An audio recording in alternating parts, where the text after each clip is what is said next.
107,7 Futura Radio, radio masa depan. Update informasimu, dengar informasi terkini.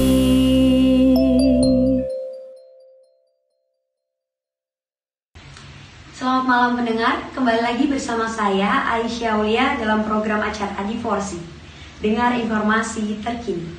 Nah, malam ini kita akan membahas tentang WFH nih, atau work from home.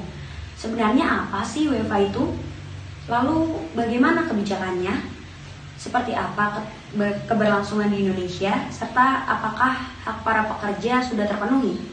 Semua itu akan kita bahas bersama dengan narasumber-narasumber hebat dan ahli dalam bidangnya yang dapat kita hubungi sesaat lagi. Divorsi. Dengar informasi terkini. Cegah COVID-19 dengan kerja dari rumah. Presiden Jokowi meningkatkan kewaspadaan penyebaran virus COVID-19 dengan mengurangi aktivitas di luar rumah. Maka dari itu, pemerintah pusat juga menghimbau perusahaan untuk menerapkan kebijakan work from home. Kesimpulan yang tadi telah diambil oleh Bapak Presiden, yaitu formatnya adalah pembatasan sosial skala besar yang mengacu kepada 3 dasar, yaitu Undang-Undang Nomor 24 Tahun 2007 tentang bencana, Undang-Undang Nomor 6 Tahun 2018 tentang kesehatan, dan Undang-Undang Nomor 23 Tahun 1959 tentang keadaan bahaya. Apa sebenarnya istilah work from home? Kita akan pahami dulu. Work from home adalah konsep bekerja di mana karyawan dapat bekerja dari rumah. Konsep ini diberlakukan sebagai tindakan pencegahan penyebaran virus COVID-19 untuk meminimalkan interaksi antar orang. Jadi pekerjaan tetap dilakukan secara remote atau dari jarak jauh, tetap melakukan komunikasi dengan atasan maupun rekan kerja melalui gadget atau mungkin komputer dan juga handphone Anda. Nah, ini masih terkait dengan tugas pekerjaan, masih ada evaluasi. Work from home ini bukan berarti Anda libur, tetapi tetap kerja walaupun dari rumah. Wabah COVID-19 memberikan dampak yang luar biasa bagi semua negara. Bukan hanya banyak memakan korban, namun mengakibatkan kerugian di berbagai sektor, termasuk Indonesia. Saat ini, perusahaan-perusahaan memberlakukan work from home atau bekerja di rumah kepada karyawannya. Hal ini berkaitan dengan pasal 86 ayat 1 Undang-Undang Nomor 13 Tahun 2013 tentang ketenagakerjaan, di mana pekerja atau buruh mempunyai hak untuk memperoleh perlindungan atas keselamatan dan kesejahteraan kerja. Namun WFH ini mempunyai kelebihan dan juga kekurangan nih. Nah, kelebihannya itu lebih hemat ongkos, fleksibel, tidak terdistraksi suasana kantor, dan tentunya meminimalisir penularan COVID. Selain itu, kekurangannya adalah jam kerja yang tidak teratur, terdistraksi keluarga di rumah, serta tagihan listrik dan internet yang jadi bengkak. Lalu bagaimana dengan aturan-aturan yang harus dilaksanakan perusahaan saat WFH? Pertanyaan ini akan dijawab oleh Ibu Sriati selaku Sekretaris Disnaker DIY yang dapat kami hubungi saat ini. Selamat malam Bu Sriati. Iya, selamat malam. Iya. Selamat malam. Baik Bu Sriati, ini terkait peraturan work from home, terutama untuk para perusahaan yang mempekerjakan para pekerjanya ini nih Bu. Nah, ini tuh sebenarnya aturannya seperti apa sih Bu? Yang juga diberlakukan oleh Disnaker bagi para pekerja. Silakan Ibu. Oke, terima kasih Mbak Ipe. Untuk work from home ya, kan kita mengerti sendiri kalau arti dari work from home itu secara harfiah merupakan kerja dari rumah. Dan menurut peraturan pemerintah pusat ya, untuk ketenaga kerjaan dan lain sebagainya mengenai work from home ini kan juga sudah diatur dalam undang-undang. Salah satunya UU mengenai ketenaga kerjaan pasal 86 ayat 1. Tuh. Nah, baik. Tapi untuk work from home sendiri ini kan nggak bisa semuanya kita pukul rata ya. Maksudnya ada beberapa perusahaan yang mungkin efektif melakukan work from home, tapi ada juga yang mungkin tidak efektif seperti itu. Mungkin di kala pandemi ini beberapa perusahaan efektif seperti pelayanan kesehatan, makanan, terus yang berbasis teknologi informasi ini kan lebih efektif lah ya apabila menggunakan work from home. Tapi kalau misalnya yang di sektor kayak pertanian dan lain sebagainya itu kan nggak bisa gitu kita lakukan work from home. Namun untuk penerapan work from home sendiri sesuai dengan surat edaran, walaupun perusahaan itu yang tetap bisa berjalan gitu ya Mbak ya, operasionalnya tetap bisa jalan, tapi protokol kesehatan ini juga harus tetap jalan Mbak. Jadi ini protokol kesehatan adalah nomor 1 gitu. Seperti menerapkan physical distancing, mungkin terus menerapkan sistem shift gitu ya. Sebagian masuk duluan, terus beberapa hari kemudian sebagian lagi begitu. Lalu gaji juga harus disepakati bersama antara perusahaan dan juga pegawai begitu Mbak. Baik Ibu. Nah, tadi berkaitan dengan peraturan UEFA yang diberlakukan di masing-masing perusahaan itu, apakah sudah ada intervensi dari Disnaker Bu? Atau itu murni dari manajemen masing-masing perusahaan itu sendiri Bu Suryati? Silakan Bu. Kalau untuk itu murni dari kebijakan masing-masing perusahaan ya Mbak Ipeh. Karena kan yang tadi sudah saya sampaikan, gaji itu kan harus disepakati antara pegawai dan juga perusahaan. Tapi meskipun kita memberikan kebijakan itu diurus oleh perusahaan masing-masing, mereka juga harus tetap melapor pada kami sebagai pihak dinas, mau pihak dinas kota ataupun dinas kabupaten, sehingga kami ini juga bisa memantau gitu loh bagaimana sistem kerja dari masing-masing perusahaan yang masih menjalankan pekerjaan mereka gitu. Baik Bu. Nah, sampai saat ini tuh apakah ada perusahaan yang kemudian melanggar dari peraturan UEFA itu, atau seperti apa Bu di DIY sendiri?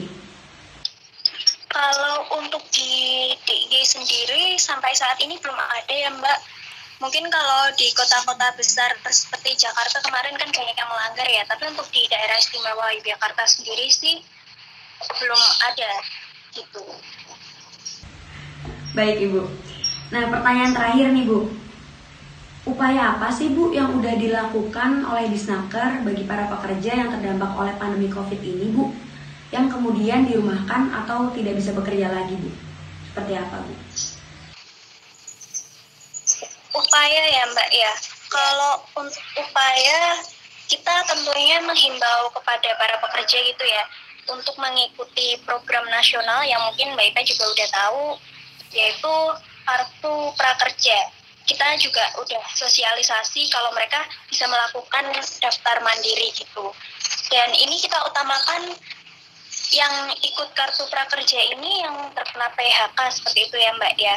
Dan untuk daerah istimewa Yogyakarta sendiri ini kami berusaha mengusulkan mengenai bantuan langsung tunai seperti itu. Kami juga ada pemberdayaan bagi para pekerja informal seperti binaan-binaan, mungkin memaksimalkan apa yang mereka punya untuk kita karyakan lah, istilahnya seperti itu. Kemudian ada pemberian darurat kerja istimewa.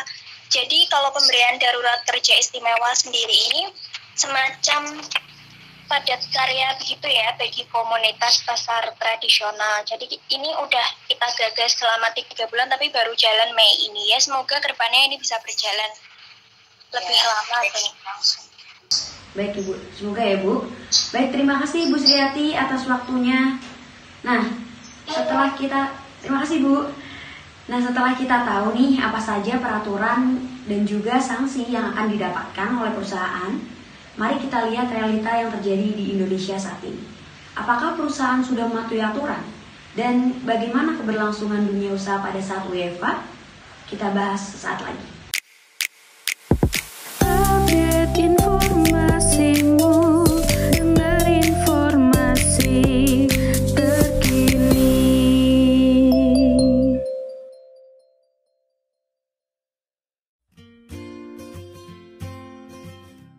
Aduh, gimana ya ini? Kenapa ya? Kok kelihatan bingung gitu? Ini loh, Dek. Ayah bingung. Di tengah pandemi gini, gimana mau ngajar? Kan kita harus tetap di rumah. Oh, ngajar online aja ya pakai aplikasi. Download di internet. Banyak kok. Ntar tinggal kabarin murid ayah biar mereka download juga.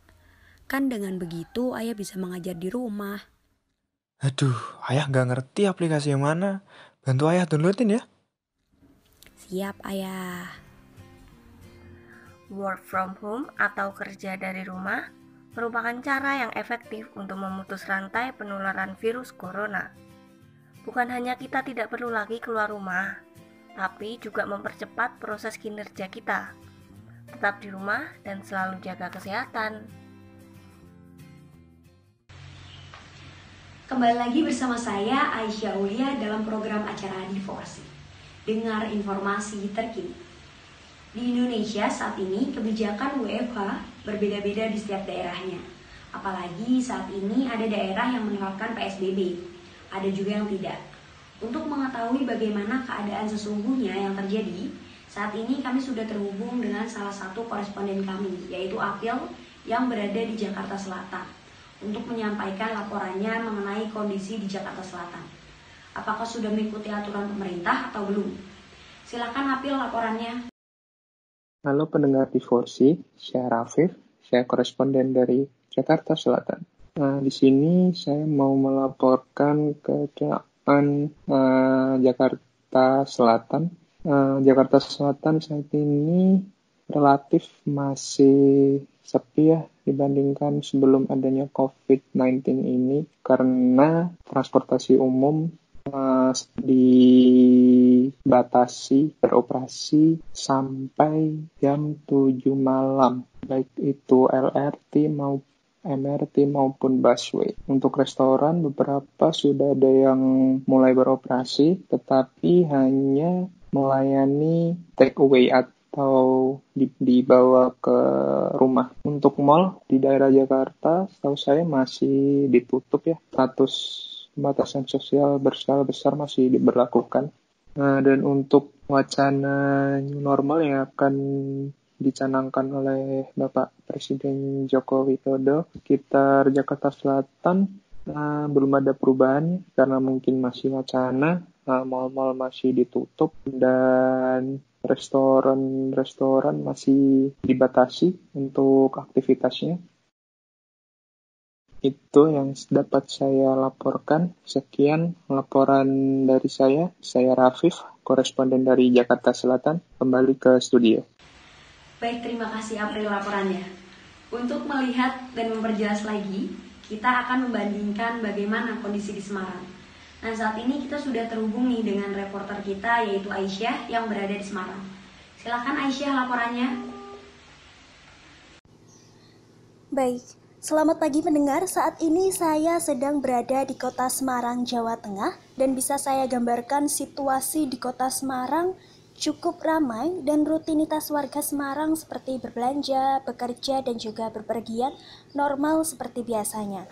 Namun orang-orang menerapkan protokol kesehatan seperti memakai masker, dan di beberapa toko maupun swalayan juga disediakan tempat untuk mencuci tangan. Untuk physical distancing sendiri, menurut pengamatan saya belum diterapkan karena masih terlihat warga yang berbelanja maupun mengantri tidak saling menjaga jarak atau berdekatan seperti itu. Dan perlu diketahui bersama pendengar bahwa untuk Jawa Tengah, terutama kota Semarang, memang tidak menerapkan PSBB atau pembatasan sosial berskala besar, namun hanya pembatasan kegiatan masyarakat yang dinamakan Jogotonggo, di mana masyarakat masih diperbolehkan untuk bekerja dan pertokoan masih boleh dibuka, namun dengan syarat menerapkan protokol kesehatan dan kontrol ketat seperti jam buka tutup toko. Hal ini sejalan dengan yang disampaikan beberapa waktu yang lalu oleh Gubernur Jawa Tengah Ganjar Pranowo dan Wali Kota Semarang Hendrar Prihadi. Sekian yang dapat saya sampaikan. Aisyah Balkis melaporkan untuk Futura Media, kembali ke studio. Terima kasih Aisyah atas laporannya.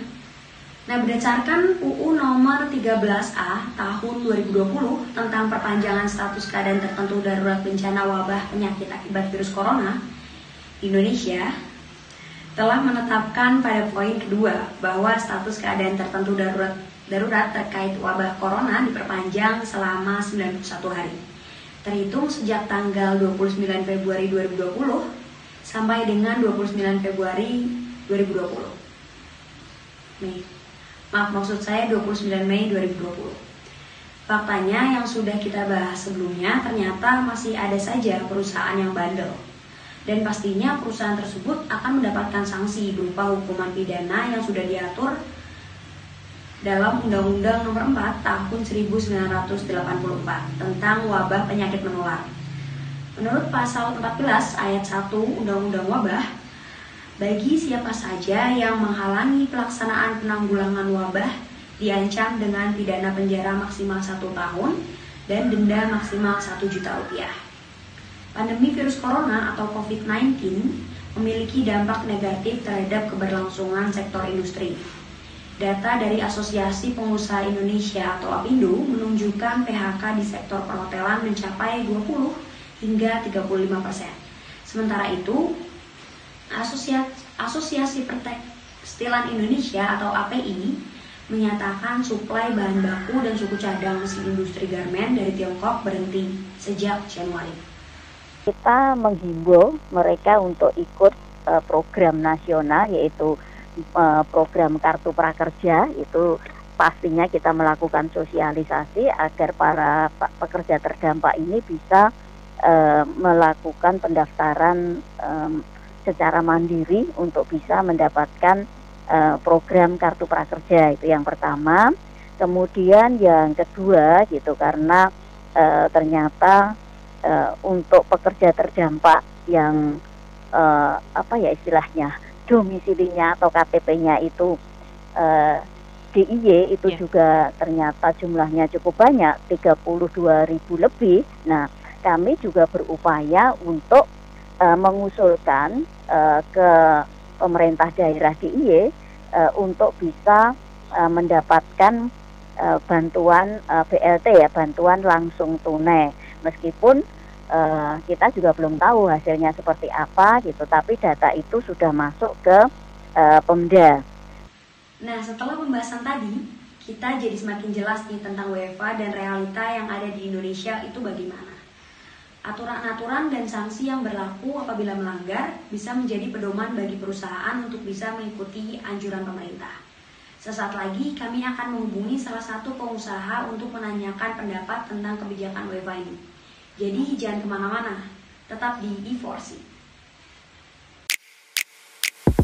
Update informasimu, dengar informasi terkini.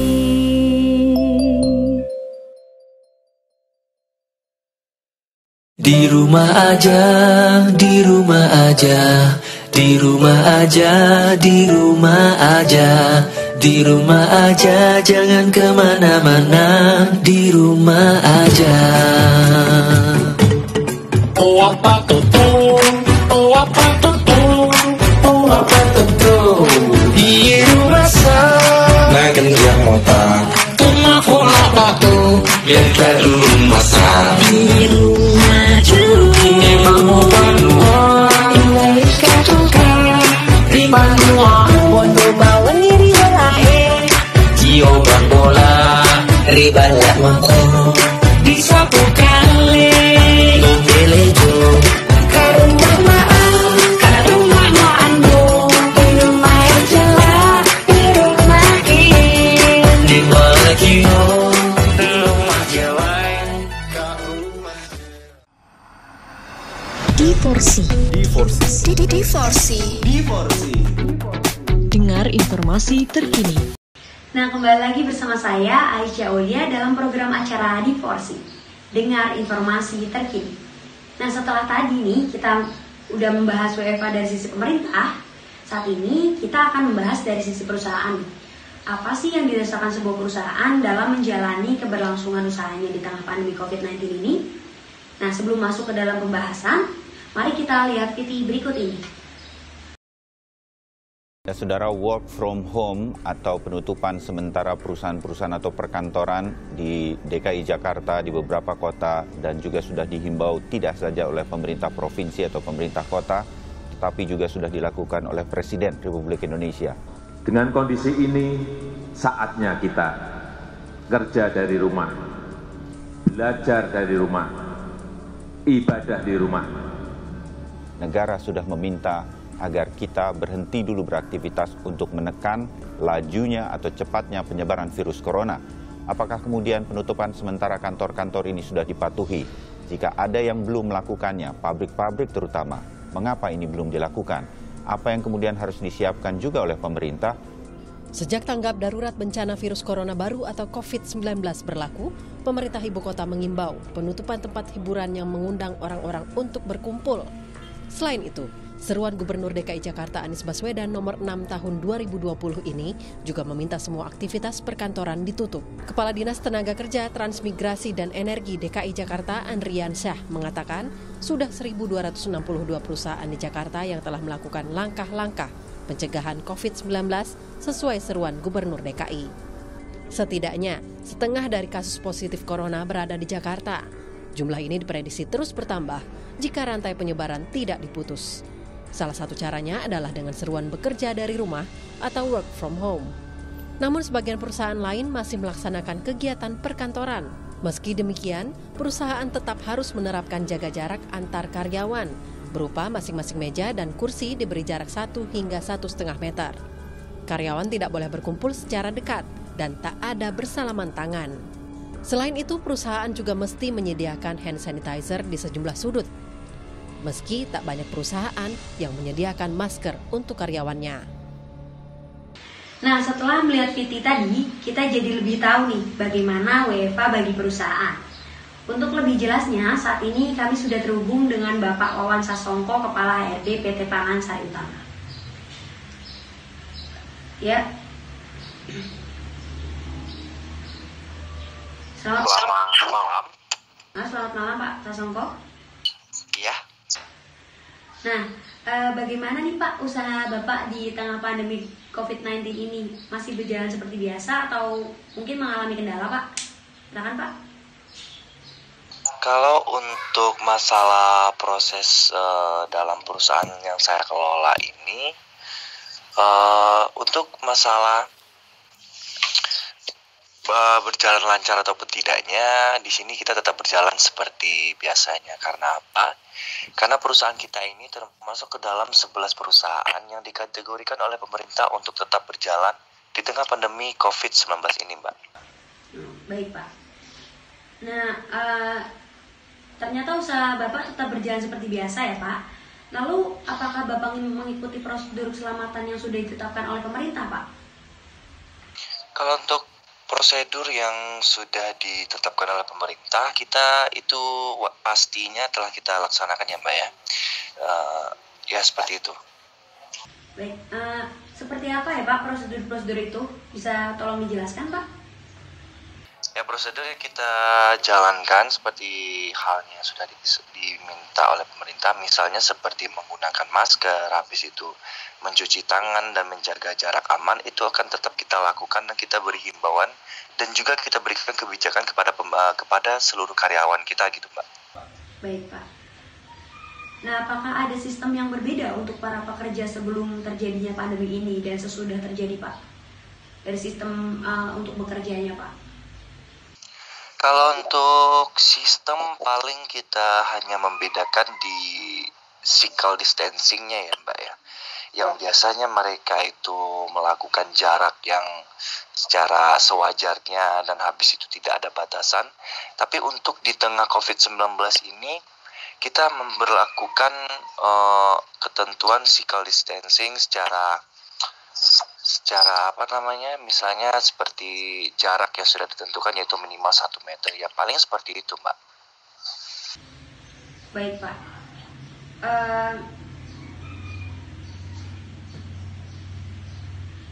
Baik Pak Wawan, terima kasih atas kesediaan Pak. Baik Pak Wawan, terima kasih atas kesediaannya meluangkan waktu di acara kami. Terima kasih Pak. Ya. membandingkan bagaimana dengan nasib perusahaan yang berhenti beroperasi, kita sudah terhubung dengan Ibu Dias, pemilik Biro Travel Haji dan Umroh. Selamat malam Ibu Dias. Ya, jadi begini Bu. Nah, di tengah pandemi ini kan mengakibatkan usaha Ibu jadi berhenti ya Bu. Apakah hanya alasan ini saja atau mungkin karena penyebab lain Bu? Memang masalah utamanya karena pandemi COVID-19 ini. Namun yang lainnya itu karena peraturan pemerintah yang mengatur kan karena dilarang mudik. Jadi ya mau nggak mau usaha travel saya ini harus diberhentikan supaya untuk bisa memutus rantai penyebaran COVID-19 ini. Baik Bu. Lalu bagaimana sih Bu perbedaan antara dulu saat pandemi COVID-19 terjadi dan sesudah pandemi COVID-19 ini terjadi Bu? Sebelum pandemi ini saya bisa mendapatkan keuntungan yang berkali-kali lipat ya, karena kan memang pada saat itu mudik lebaran. Namun sekarang bisa dibilang berubah 180 derajat dulu Mbak, karena usaha saya berhenti total gitu. Nah saya di situ juga sempat stres kan, jadinya saya harus bisa memutar otak gimana saya bisa menghidupi keluarga saya lagi. Baik Ibu. Lalu bagaimana sih Bu Lalu kemudian apa tindakan yang Ibu lakukan untuk mempertahankan usaha Ibu di tengah pandemi ini Bu? Untuk mempertahankan usaha sih kan karena travelnya berhenti, paling saya hanya bisa menyewakan mobil-mobilnya saya saja biar mobilnya nggak rusak kan. Dan juga di situ saya juga membuka usaha sampingan gitu loh Mbak, kayak usaha sembako di rumah biar buat menutupi kebutuhan lah ibaratnya. Baik Ibu. Oh jadi seperti itu ya Bu. Nah Bu Dias, kalau boleh tahu nih Bu, apa sih Bu usaha sampingannya? Usaha sampingannya saya buka sembako gitu Mbak, kayak jual beras, jual minyak gitu di daerah-daerah kayak gitu. Berarti untuk persiapan Lebaran ini mungkin ada pesanan besar mungkin ya Bu untuk memenuhi kebutuhan parcel ya Bu? Iya, saya juga menerima pesanan gitu Mbak. Banyak kok alhamdulillah dapatnya. Baik Bu.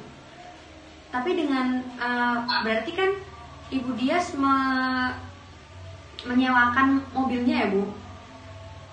Iya. Iya.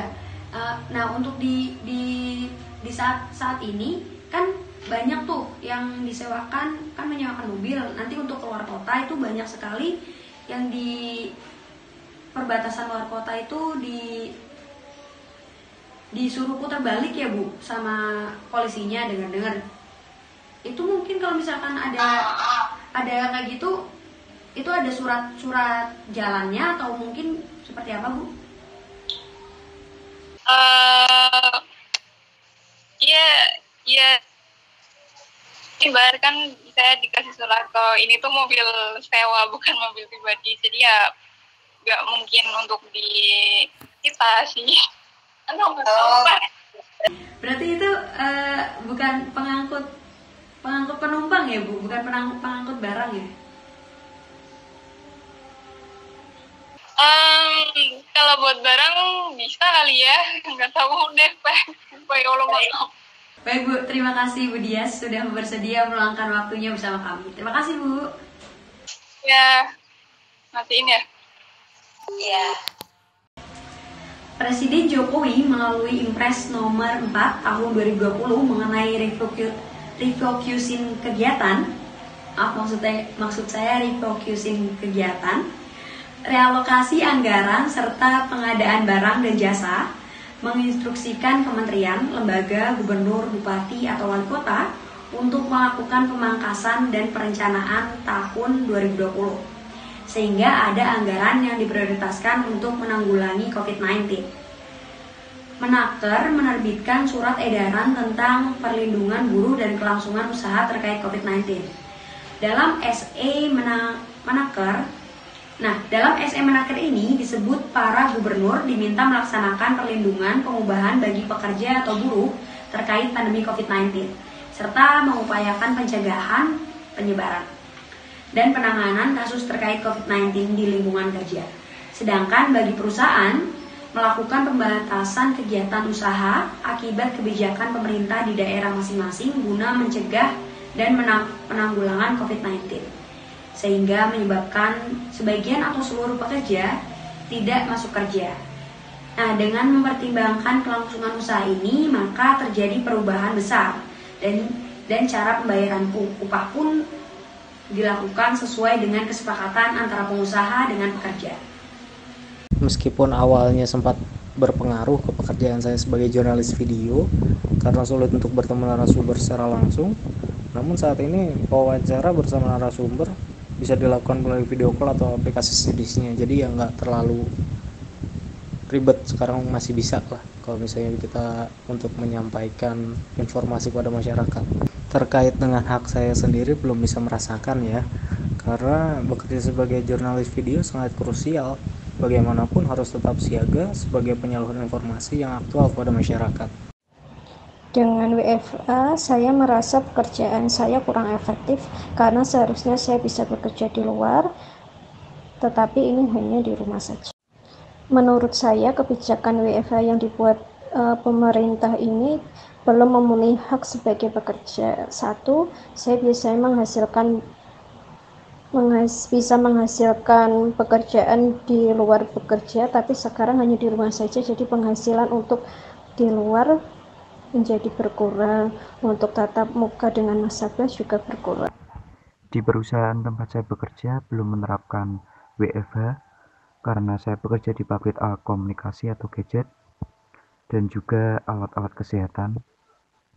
Pabrik saya tidak bisa berhenti atau work from home karena produksi harus tetap berjalan. Tetapi, perusahaan tetap menerapkan syarat atau prosedur untuk perusahaan yang tetap beroperasi seperti pengecekan suhu tubuh, wajib cuci tangan sebelum masuk area menggunakan hand sanitizer di area produksi, dan wajib menggunakan masker sesuai standar. Dikarenakan saya merupakan pegawai yang bekerja sebagai administrator di lingkungan kerja saya, maka dengan adanya work from home ini, produktivitas dalam pengolahan data dirasa lebih efektif apabila pekerjaan dilaksanakan di lingkungan kantor, mengingat sumber daya atau servernya berada di kantor. Work from home sendiri menurut saya efektif juga karena memutus rantai penyebaran virus corona. Tetapi menurut saya kalau tidak semuanya perusahaan atau perkantoran itu bisa work from home, termasuk saya sendiri. Untuk saya sendiri, saya mengikuti, maksudnya dalam arti saya itu mempunyai toko bangunan. Toko bangunan itu kebutuhannya membangun rumah ya. Kalau semisal work from home itu tidak bisa dilakukan. Karena apa? Karena toko saya itu menyediakan bahan-bahan bangunan, jadi tetap harus mengirim bahan bangunannya, barang-barangnya ke tempat pembeli, karena pembeli itu sedang membangun rumah seperti itu. Jika work from home tidak bisa dilakukan apa-apa. Nah, untuk lebih memahaminya lagi tentang hak-hak para pekerja pada saat WFH, kami sudah terhubung dengan Pak Sutikno yang dulu bekerja di salah satu mall di Yogyakarta. Selamat malam Pak selamat malam Pak Sutikno. Selamat malam Mbak. Ya Pak, baik. Apa kabar Bapak? Ya, alhamdulillah baik Mbak ini.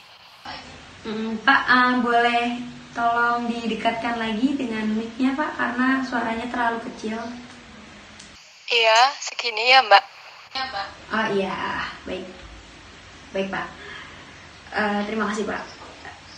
Nah, gini nih Pak. Jadi menurut data yang kami dapatkan saat ini, Pak Sutikno tuh sedang diliburkan oleh tempat bekerja ya Pak? Apakah itu betul Pak? Iya benar, saya diliburin dari pertengahan Maret itu Mbak, sampai nggak tahu nanti kapan. Oh baik Pak. Lalu kenapa Pak bisa diliburkan? Ya diliburin kan gara-gara kan saya kerja di mall kan Mbak, terus juga mallnya pada tutup gara-gara virus ini, terus juga ya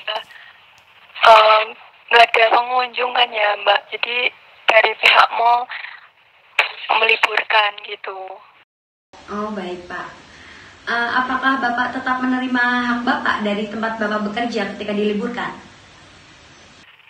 Karena saya nggak kerja ya saya nggak dapat gaji sih Mbak. Tapi kalau ada dari atasan suruh ngecek itu apa namanya barang-barang yang ada di mall gitu, nanti saya kadang dikasih uang bensin gitu 20 sampai 30 ribuan gitu Mbak. Kalau ya selain itu ya nggak dapet gitu. Baik Pak. Berarti Bapak, apakah Bapak mendapatkan bantuan dari tempat Bapak bekerja sendiri? Bantuan dari tempat kerja nggak ada sih Mbak. Kurang tahu sih, tapi saya sampai sekarang belum dapat sih. Gitu. Baik Pak. Apakah Bapak sudah mendaftar untuk mendapatkan kartu prakerja? Oh, kalau kartunya tapi nggak daftar gitu. Oh seperti itu Pak. Menurut Bapak nih Pak ya, kan Bapak tahu nih tentang kartu prakerja sendiri. Itu tuh dari kartu prakerja sendiri menurut Bapak tuh membantu nggak sih Pak? Cukup membantu nggak sih untuk para pekerja yang mungkin berdampak seperti Bapak contohnya? Iya sih Mbak, kayak saya kan itu kurang paham ke prakerja, tapi saya tahu ada itu gitu kan. Terus kata teman-teman suruh daftar gitu, ada bantuan gitu katanya. Tapi sampai sekarang saya belum daftar sih Mbak. Oh baik Pak.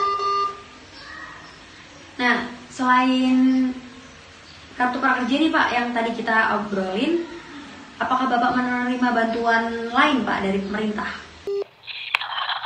Bantuan lain paling itu Mbak, kasih sembako, itu pun dari bulan kemarin doang. Sekarang juga enggak dikasih. Terus juga sekarang udah mau habis Mbak sembakonya itu. Oh, bantuan sembako seperti apa sih Pak? Kalau boleh tahu? Ya itu bahan pokok kayak ada beras, terus ada gula pasir, terus itu kasih minyak goreng sama mie. Seperti itu Mbak, teh juga ada gitu. Baik Pak. Lalu dari bantuan pemerintah itu sendiri, apakah Bapak sudah dirasa cukup atau belum Pak? Kalau bantuan dari pemerintah cuma sembako ya nggak cukup sih Mbak, orang bulan ini udah mau habis. Kalau sembako, kalau ada bantuan lagi ya alhamdulillah, tapi kalau dari udah yang ngasih ini belum cukup Mbak gitu. Oh baik Pak. Kan saya nggak dapat gaji juga. Baik Pak. Apakah Bapak memiliki usaha sampingan Pak untuk mendapatkan penghasilan tambahan atau penghasilan dari selain Bapak bekerja yang diliburkan itu Pak? Oh iya ada Mbak, kan ya daripada nggak ada kerjaan terus nggak ada uang, jadi saya itu ada sampingan jual sosis, jual tempura gitu di pinggir jalan. Baik. Itu kalau misalkan jual sosis dan tempura itu omsetnya per hari bisa nutup mungkin Pak atau cukup? Halo Mbak.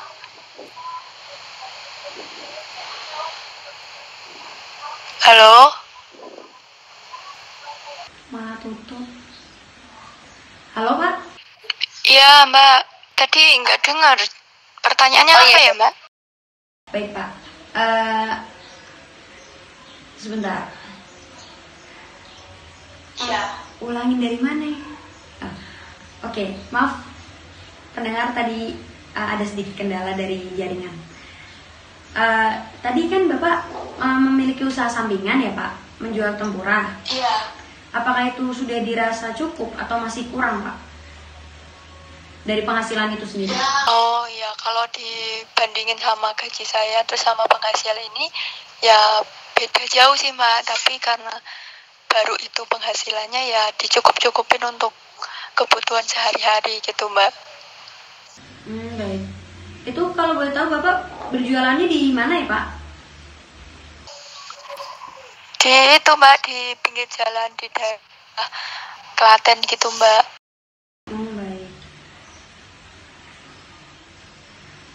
Baik Pak, oke, terima kasih Pak Sutikno. Terima kasih sudah bersedia meluangkan waktunya. Ya, sama-sama Mbak. Nah, satu lagi nih, kita akan menghubungi yaitu Bapak Muhammad Hairul dari mantan pekerja di salah satu perusahaan furniture. Selamat malam Pak Hairul. Selamat malam Mbak Aisyah. Oke, bagaimana Pak sekarang keadaannya? Alhamdulillah keluarga dan adik saya baik ya Mbak. Alhamdulillah. Apakah sudah ada usaha lain Pak untuk memenuhi kebutuhan sehari-hari?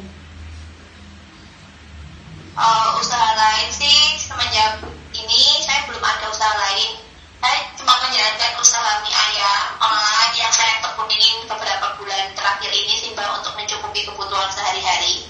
Baik Pak. Lalu apakah selain menjalankan usaha mie ayam online ini Bapak mendaftar kartu prakerja juga agar mendapatkan bantuan dari pemerintah seperti itu Pak? Untuk mendaftar kartu prakerja sih saya sudah mendaftar ya Mbak beberapa bulan yang lalu semenjak sebelum terjadinya COVID-19 ini saya sudah mendaftar. Cuma sampai saat ini belum ada tindak lanjut lebih gitu Mbak dari pemerintah. Mungkin karena pemerintah juga masih sibuk menyiapkan hal-hal lain yang terkait dengan COVID-19 ini, sehingga mungkin untuk kartu prakerja ini belum begitu ini kali ya Mbak, ada respon lagi dari pemerintah gitu Mbak. Baik. Apakah Bapak merasa cukup atau tidak dengan adanya bantuan tersebut Pak? Oh ya Mbak, kita ada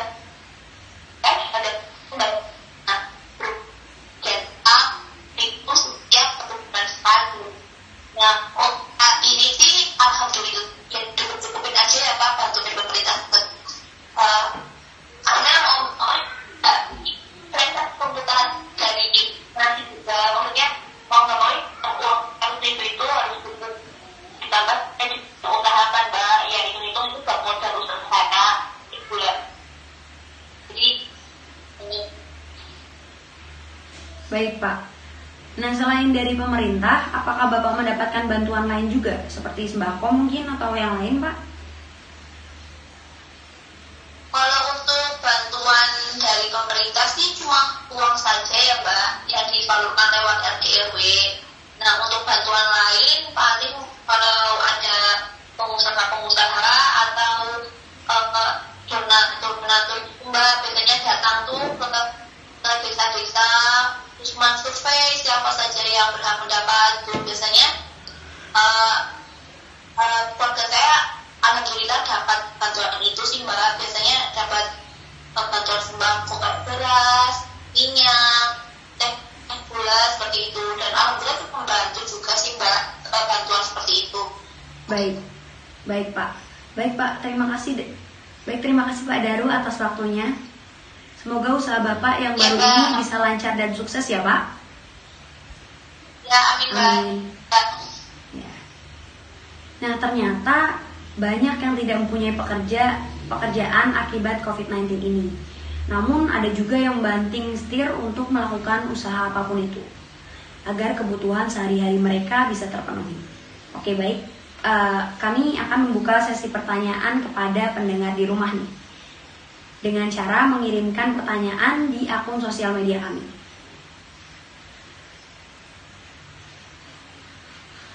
Dan akan kami jawab sesaat lagi. Update informasimu dengan informasi terkini.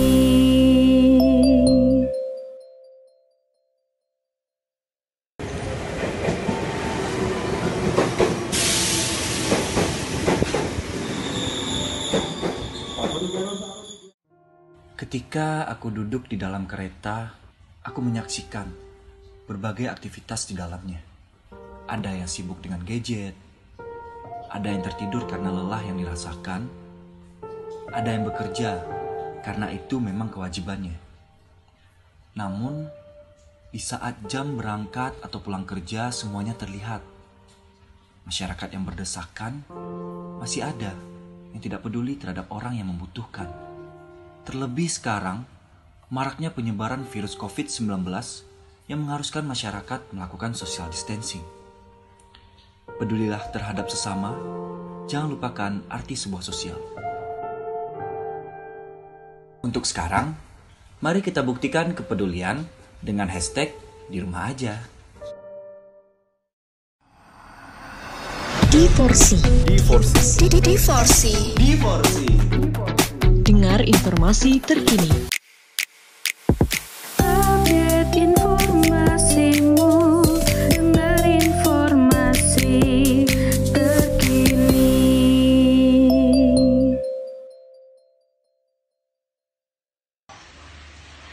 Kembali lagi bersama saya Aisyah Aulia dalam program acara Divorsi. Dengar informasi terkini. Nah, saat ini sudah banyak nih pertanyaan yang masuk melalui media sosial kami. Namun, untuk mempersingkat waktu, saya akan memilih 3 penanya saja. Dan kemudian akan langsung dijawab oleh narasumber-narasumber kami. Baik, yang pertama nih. Ada pertanyaan, ada nggak sih upaya lain selain pemberian waktu prakerja, kartu prakerja, dari pemerintah untuk pekerja yang terdampak? Terus pertanyaan yang kedua, nah, buat para bapak atau ibu pengusaha, lebih pilih mana nih? Matuhin aturan supaya memutus rantai penyebaran atau tetap nekat jalan karena tuntutan kebutuhan? Terus yang pertanyaan ketiga, untuk mas pekerja, sebelumnya ada kesempatan dengan kesepakatan dengan perusahaan soal gaji nggak mas pas diliburin? Nah, oke. Untuk pertanyaan pertama, kayaknya ini lebih cocok buat dijawab sama Ibu Sriati kayaknya ini, selaku Disnakertas DIY. Oke, mari kita sambungkan dengan Ibu Sriati. Halo?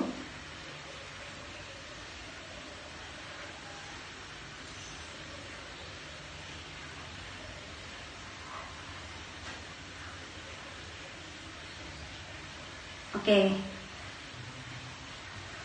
Jadi gini Ibu, ada nggak sih upaya lain selain pemberian kartu prakerja dari pemerintah untuk pekerja yang terdampak? Ini pertanyaan dari teman-teman di sosial media Ibu. Silahkan jawab Bu.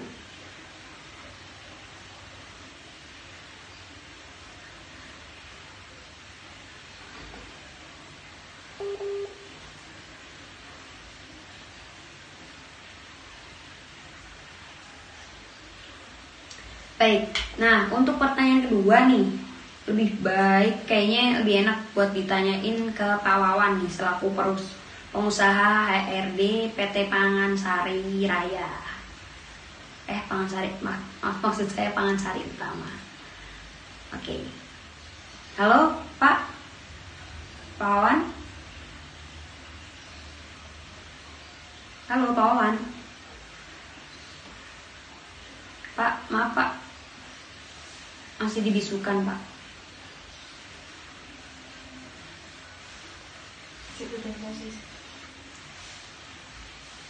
Halo?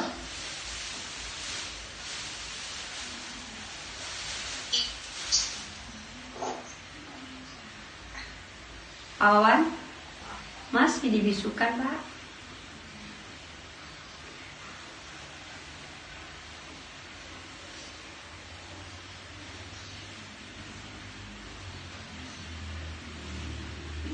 Oke baik, mungkin pertanyaan Pak Wan masih terputus ya, kita lempar ke Ibu Dias nih.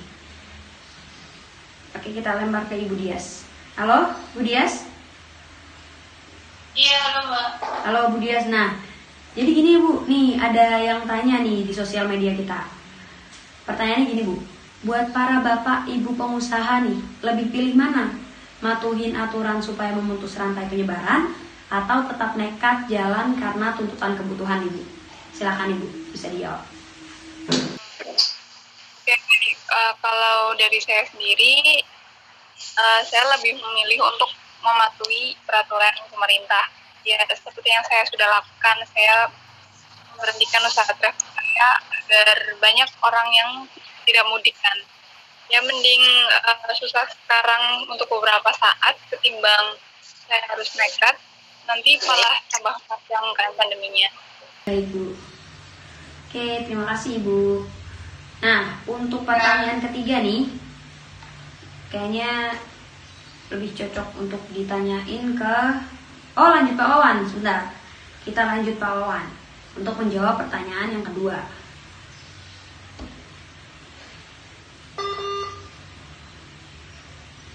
Nah, saat ini Pak Wawan sudah tersambung dengan kami, makanya kita lanjut untuk Pak Wawan menjawab pertanyaan dari kami, dari teman-teman semua nih di sosial media.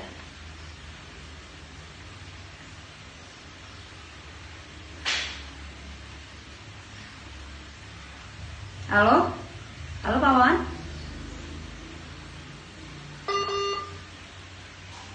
Sebentar.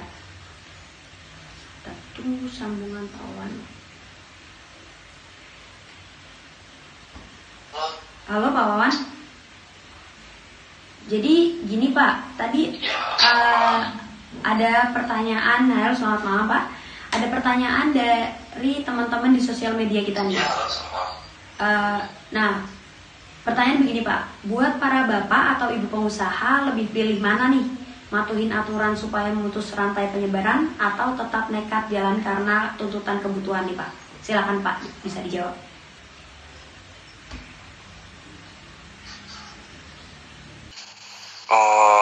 Mungkin bisa diulang sekali lagi pertanyaannya?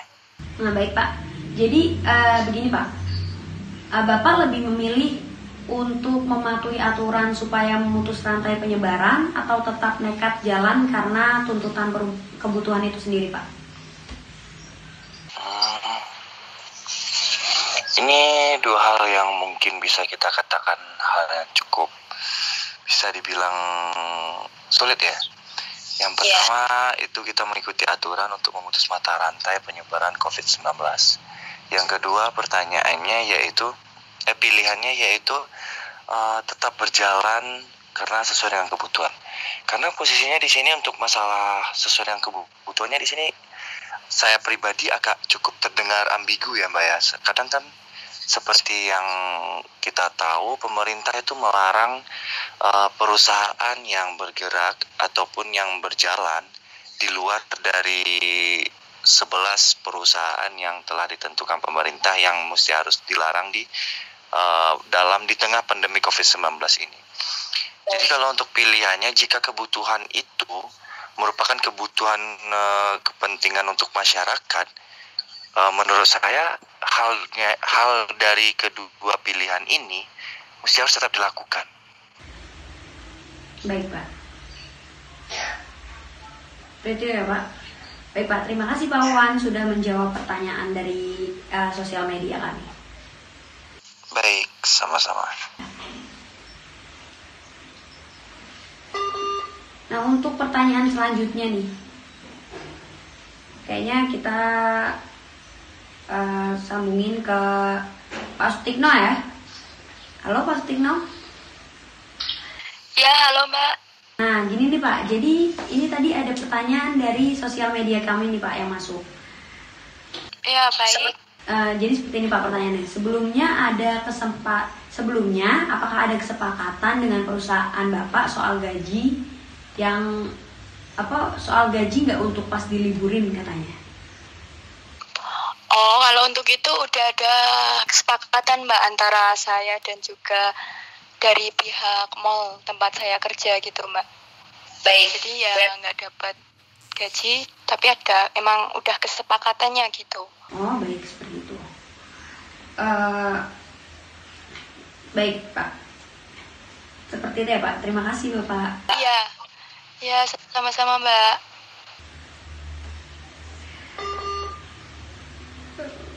Terus kita lanjut untuk bertanya ke siapa lagi nih? Atau mungkin sudah cukup teman-teman penanya?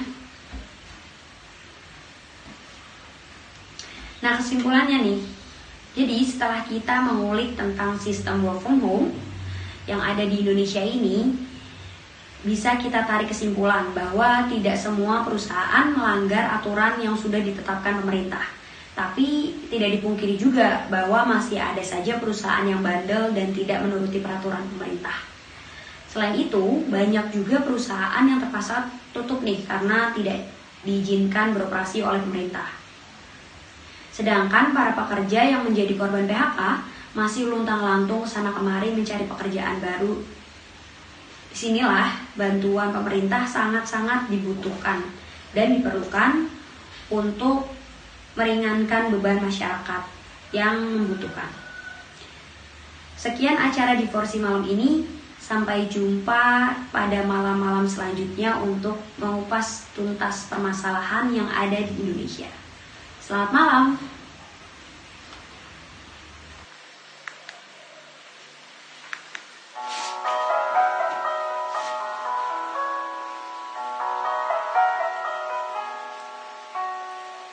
Saat semua menghilang, kau tetap setia menjaga.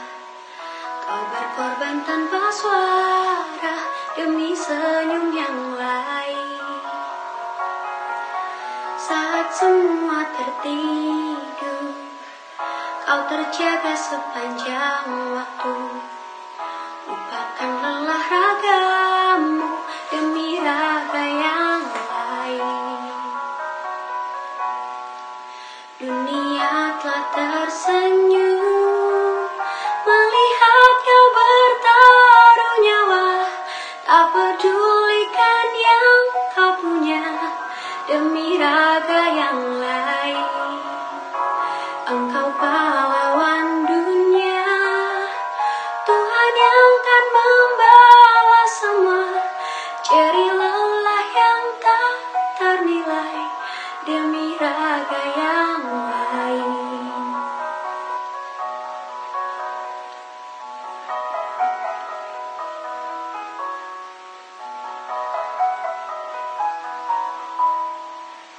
Walau hampir tiada sudut untukmu menghela nafasku, teriring doa untukmu, suara ini untukmu. Dunia telah tersenyum melihat kau bertaruh nyawa, tak pedulikan yang kau punya demi raga yang lain. Engkau pahlawan dunia, Tuhan yang kan membawa semua ceri lelah yang tak ternilai demi raga yang lain. Ceri lelah yang tak ternilai demi raga yang lain.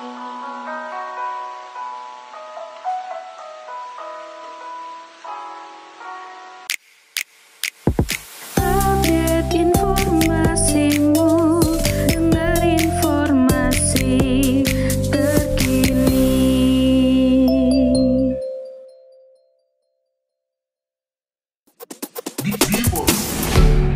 Divorsi.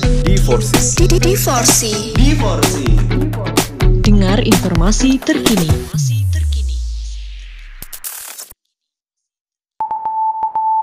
107,7 Futura Radio, radio masa depan.